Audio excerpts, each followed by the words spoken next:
Welcome back to Celebrity Radio. It's Alex Belfield talking to some of my favourite people and some of the country's biggest stars. And we've got one for you today. Danny Miller, how are you? Alex, how are you, pal? Do you know what? I love talking to you, and here's why. You're one of the few people who's got personality, you're credible, you don't get involved in nonsense, and you're in one of the biggest soaps in the country. Congratulations. Oh, bless you, mate. That's very nice of you to say. It's a great job. Very blessed to feel it as well. So it's good to keep it, your head below above the sea level, so to speak. So yeah. And of course, the ladies think you're a nice bit of trouser. How's that going? Another feeling I've never had. I'm sure that's not true, mate. Come on. A deeply unattractive man I am. You're a sex symbol, of course, and it seems to grow this. I mean, every time that you do one of these photo shoots, there's another 7,000 pages on Google, isn't there? Well, to be honest, yeah, I don't really. I've not done one for a while. It requires not eating rubbish and stopping drinking beer, and I can't do either. So I struggle with it. But I've not done one for a while. So it's just been nice to kind of settle back into what was a little family that I kind of wanted to come back to. And I say settle back. I've been back a year now. It's unbelievable how quick it's gone, and I'm just absolutely chuffed.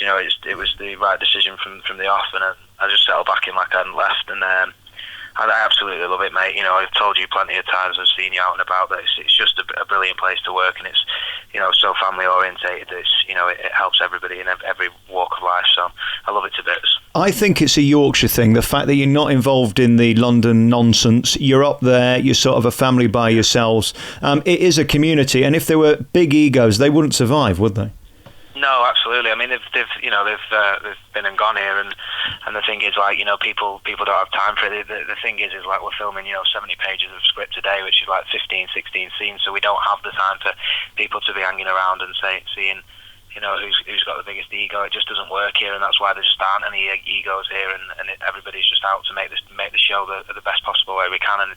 And I mean, it shows so much in the episodes recently, in particular, but throughout the whole sort of production of Emmerdale, I think it shows that people are there to make the show as good as it is and as good as it should be, and that's why it works so well. Is because it's a massive team working for one aim. So it's great to be a part of, just a small little part of it. I have to ask you the question, how do you do it? Because you seem to have more wordy lines than anybody, and your stuff's often incredibly heavy. How do you remember what you've got to say and then bring it to life so quickly? I think like, again, I think going back to it's the team, the teamwork is such. The fact is that the writers and the storyliners work, tirelessly upstairs for the scenes to work and for the scenes to link together for the story arc of 6-7 months, even sometimes even over just a block of which is like 12 episodes. That it kind of feeds in and it's finished within the 12 episodes, but it works so well because it's linked up so cleverly between the team that are upstairs. And I think credit to Kate Oates and the team, as I say many times, that it's just a one big team that it's great to sort of get these kind of acknowledgements from people and stuff, and I think it obviously wouldn't be the same if it wasn't that team, because people write down and sometimes you can almost feel that this writer, if they haven't been through that particular thing, they know somebody that has, because it's so delicate and so well handled that the drama comes to life with the rest of the cast and the directors and the crew that help you along the way as well. So I think a number of things help us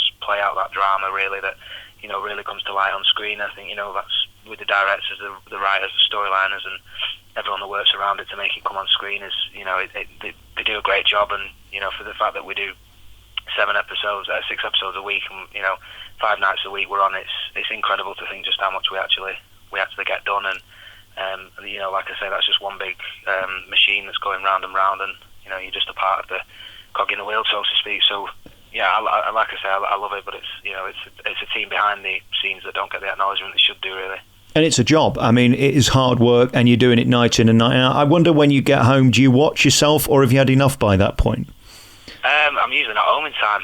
I'm at Manchester, so I'm an hour away, so it's usually about 8 o'clock or so when I get back. But no, I do. I try my best not to watch every day, because I think I start to get a little bit picky about the choices I've made in my own scenes and stuff. And I think it's better to kind of allow the public to sort of work with that, really. And it makes for a better scene when you think I'm not going to watch it. I'm just going to let it play out as it should do. And obviously, when it's the big stuff and it's all the cast coming together, like the helicopter crash and things like that, I think you've got to watch it. It's your job and you should do. And of course, I already know what's going on, Alex, so I don't really need to tune into it. But you've also got to be careful, haven't you? I once spoke to a star who said that they watched themselves once and then they changed the one thing that they didn't like about themselves, but it was the one thing everybody loved. You got to be careful, haven't you? You can't put your finger on why people enjoy watching you. No, and I think that's it. When you delve into that too much, it becomes too much of a obsessive thing that you just kind of got to play it how the script writer and the director see it, and hopefully the audience will love it just as much as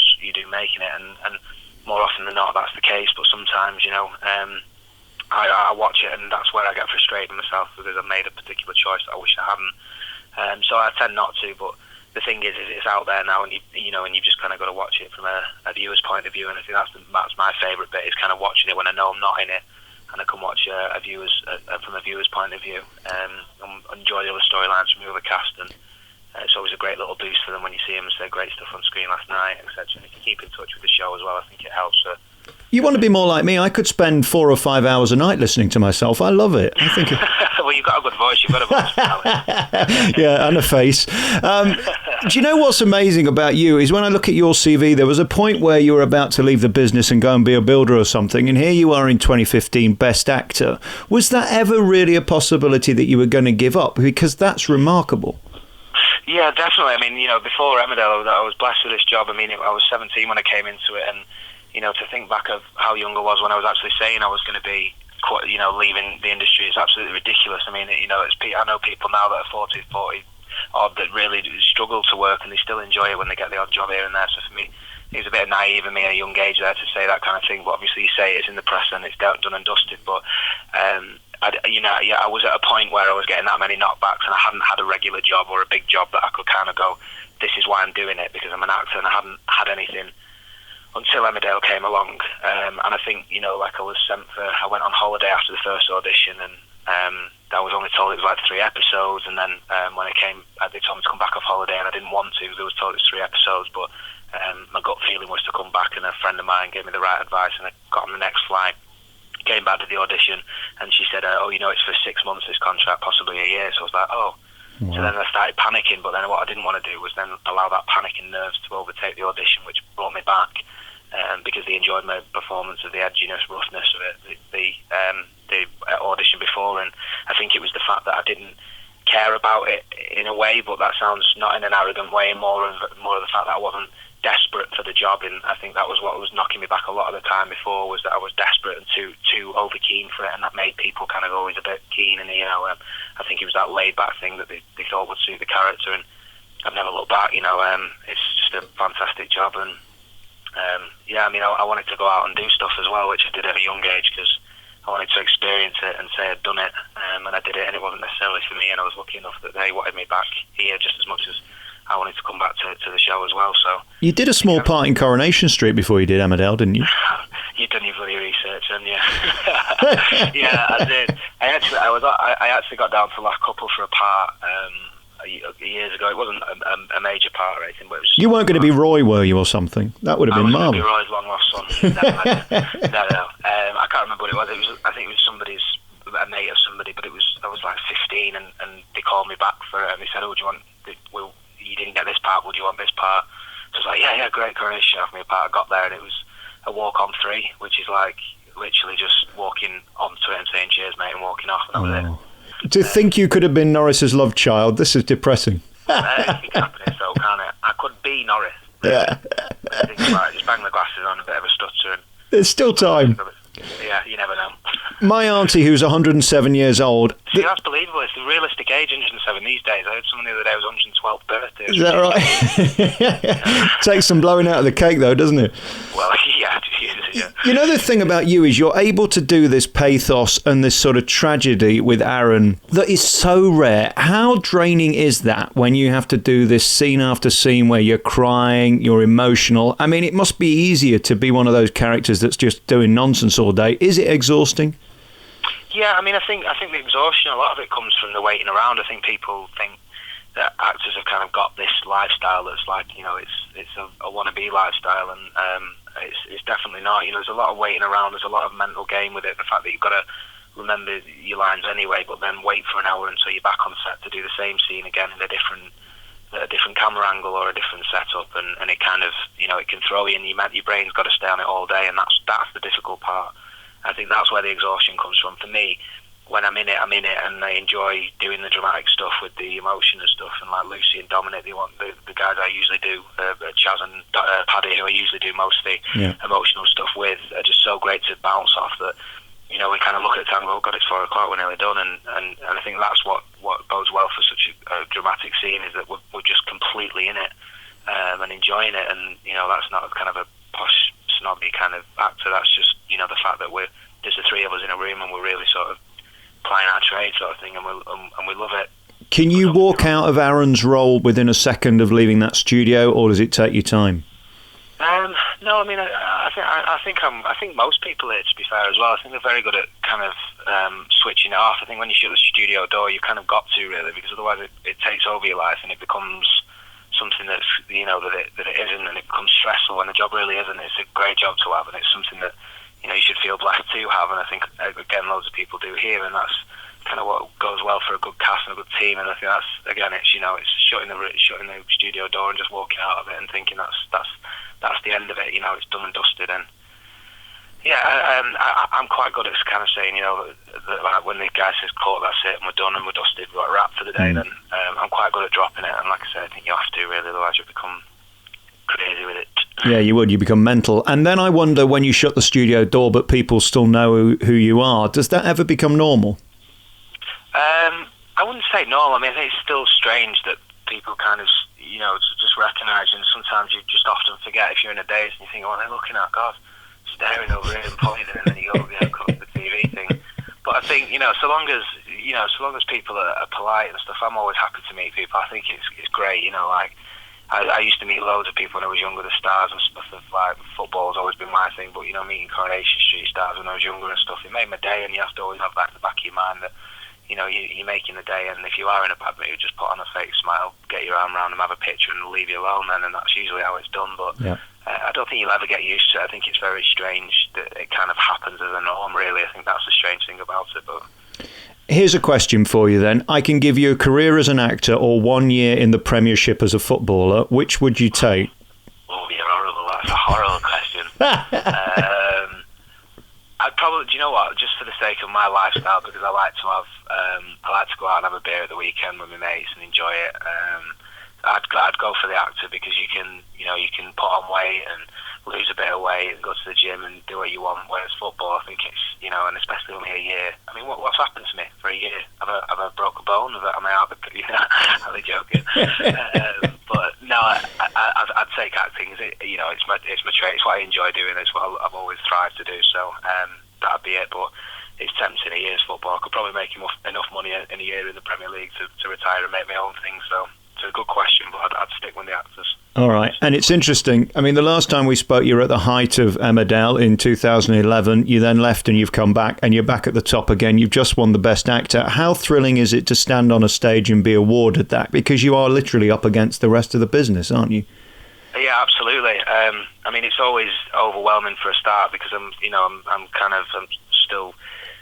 still feel as though I'm finding my feet a little bit, with the whole business and still learning new things. And I think it's crazy to kind of be up there with people like Adam Woodyard and Danny Dyer that have been there for years, and they know the business inside out. And I think it's always quite unbelievable in a way. I never quite get a grasp of it, of how it comes to this so quick. And I love it. That's where I think you need your friends and your family in particular that kind of just keep your feet grounded and sort of say, we know who you are, and you don't need to prove that to anyone. And I think just kind of being yourself is always the way to. I get that, but your humility is disappointing in a way. I mean, you're a big star. You've been doing it a long time. You're award-winning several times over. When are you going to give yourself a break and admit you've qualified as an actor? I don't know, because that's it. You see, the thing is now it's happening now, and then in 2 years, you never know, when the writers upstairs get a little bit bored and they decide to bump you off, that's it. You're done, and then I think you're back to the picket line with everybody else. And then the thing for me is always worrying that, one day it's here and then the next day it's gone. And I think whilst you're here, just enjoy it for exactly who you are, and that's what I'm doing. And I think it's great to make sure that everybody else gets the acknowledgement as well as taking it yourself. And oh, balls to them. Think about yourself. You've got your own ego to support. Never mind them. Exactly. I'll start up on my own. It seems like you're living the dream at the minute. I mean, the girlfriend thing seems to be going very well. You're a sexy couple. Congratulations on that. Cheers, mate. Yeah, it's all good, mate. She's great. She's over at Hollyoaks and doing her thing, so I kind of leave her to it, and then she goes one way on the M62, I go the other way, and that's it. She cracks on with her work, and that's it. We meet back about 8 o'clock for a cup of tea and a sit down and a chat and see what's happened during the day, just like every other normal couple, I'd imagine. So one of the reasons I have such great respect for you, you've never been caught out doing the drugs or falling out of pubs and clubs or anything like that. You've got great pride for that stuff, haven't you? That the business comes first and your reputation's valuable. Yeah, I think exactly that. I think when you are kind of seen to it, I mean, I don't get me wrong, I've been drunk a few times coming out of pubs. It's just the cameras aren't there to catch it, but I think it's part and parcel for your career. And at the end of the day, if you're gonna put yourself out there to the public as being this kind of bad boy wannabe that's a little bit always drinking and doing the drugs and stuff, that's kind of that's not the career you want to be taking unless you want to be doing that celebrity Big Brother kind of stuff. And that's absolutely fine if people want to do that. But for me, as my own personal career choice, that's where I want to be, is taken seriously as an actor, or whether that's in soap, drama, theatre, whatever. It doesn't bother me. I just want to be taken like that. And also having the charity as well is kind of a massive reason that you can't kind of be seen as this role model, I guess. Yeah, and the last two things I want to talk about is the charity work. I mean, it's remarkable what you've done. I mean, you are literally the chief ambassador of this great charity, and it means the world to you, doesn't it?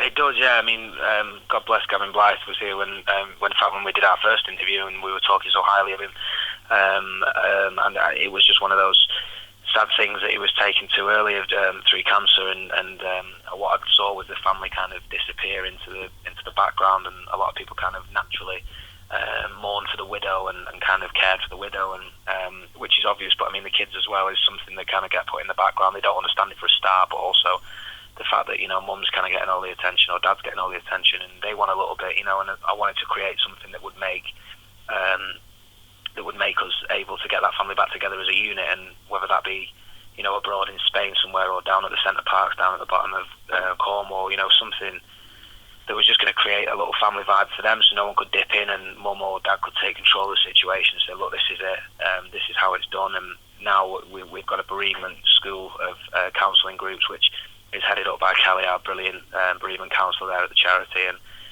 she kind of gives the children an open way of allowing them to talk about exactly what they want to talk about and how they're grieving, in what ways and what they're feeling. And they do that in a relaxed environment where they're able to just sort of sit and talk about anything they want to talk about. If they don't want to talk about the loss, they don't have to. They can sit there and do some painting and watch a film, play on the Subbuteo, all them kind of things. And we just really created a childlike atmosphere for them to be able to just open up as much or as little as they want to do. And over the 5 years we've been going now, for nearly 5 years we've been going, it's just grown so quickly and to something beyond what we thought it would ever be. And I think for me, as standing back as co-founder and the chief ambassador of it, as well as Daniel, who's Gillins, who we've done it with, who's the co-founder and chair, we've just taken it to the next level, and I think it's something that we're hoping to thrive on now in the UK for the next however long we can make it happen. And yeah, I mean, we're chuffed to bits with the people that fundraise and donate for us. It's just something that wouldn't happen. The charity wouldn't happen without these people doing that. So it's credit to them as well. What a beautiful thing to do. Once Upon a Smile is the charity. You can find out by Googling Once Upon a Smile. And Danny Miller, of course. If you ever want me to do my burlesque act, by the way, at one of your charity events, it just involves 2 tassels and me turning up. I'm more than happy to do that for you. It'll raise a few quid. When you say turning up? Well, more turning down, I suppose. I normally am. Good lad. Hey, listen. Keep it in mind, Alex. You're a very good-looking lad. I'd love to see you in some tassels. Yes, I think so. Yeah, if nothing else, it'd get them out at the end of the night, wouldn't it? So to speak. Hey, listen. Congratulations on on everything. As far as I'm concerned, you're one of our greatest actors ever, and it's not surprising that you keep winning these awards. Keep at it. How long are you going to be in Emmerdale for? Any signs of moving on, or are you there for good at the moment? I'm here for as long as I can blag it as far as I'd like to, but it's not in my hands, is it? I'd love to stay, and they know that, so I'll just wait with bated breath, hoping that one day they'll pick up the phone and just say, do you want another one after another one, meaning a contract and not a sacking. Good for you. Listen, you're one of our greatest talents. It's always great to talk to you. Danny Miller, you can find out more about the charity Once Upon a Smile. Of course, Aaron continues to wow audiences on Emmerdale. Good to talk to you, mate. Top man. Cheers, Alex. Appreciate it, man.